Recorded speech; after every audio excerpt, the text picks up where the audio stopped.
দেশের অধিকাংশ এলাকার উপর দিয়ে বয়ে যাওয়া তাপপ্রবাহ অব্যাহত থাকবে আগামী সোমবার, যা কিছুটা প্রশমিত হতে পারে। শনিবার এমন পূর্বাভাস দিয়েছে আবহাওয়া অফিস। ইসমাইল হোসেন জুয়েলের রিপোর্ট।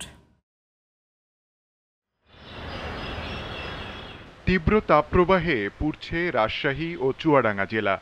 সেই সঙ্গে ঢাকাসহ দেশের ৬ বিভাগ ও ৪ জেলার উপর দিয়ে বয়ে যাচ্ছে মৃদু থেকে মাঝারি ধরনের তাপপ্রবাহ। আবহাওয়া অফিস জানিয়েছে, সারা দেশে অস্থায়ীভাবে আংশিক মেঘলা আকাশ সহ আবহাওয়া প্রধানত শুষ্ক থাকতে পারে।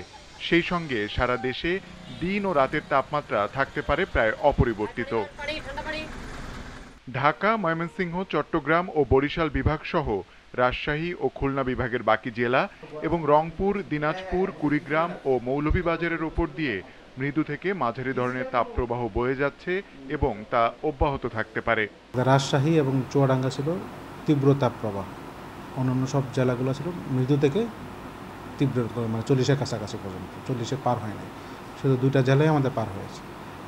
আজকে গতকালকে যেরকম ছিল আজকে এদের মোটামুটি একই রকম থাকতে পারে। তাপপ্রবাহ কমার কোনো সম্ভাবনা নেই, বরং সিলেট যেটা বাকি ছিল সেটা হয়তো বা চলে আসতে পারে তাপপ্রবাহের আওতায়, মানে টোটাল বাংলাদেশ তাপপ্রবাহ।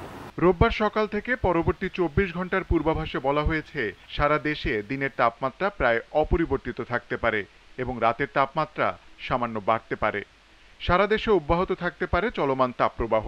তবে কিছুটা সুখবর মিলতে পারে সোমবার। এদিন সারা দেশে দিনের তাপমাত্রা 1 থেকে 3 ডিগ্রি সেলসিয়াস কমতে পারে এবং কমতে পারে রাতের তাপমাত্রাও।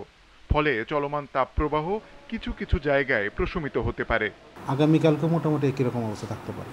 তো 12 তারিখের কাছাকাছি গিয়ে সামান্য বৃষ্টি হতে পারে, বিশেষ করে উত্তর পূর্বাংশে। আর রংপুরের কিছু অংশ, ময়মনসিংহ, সিলেট, অথবা ঢাকার উত্তর পূর্বাংশ কিছুটা বৃষ্টি পেতে পারে। বৃষ্টি পেলে হয়তো বা কিছু জায়গায় তাপমাত্রা কমে আসতে পারে, পরে পুরোপুরি তাপপ্রবাহ একেবারে বন্ধ ওই জায়গায় নাও হতে পারে, অথবা 36± থাকতে পারে।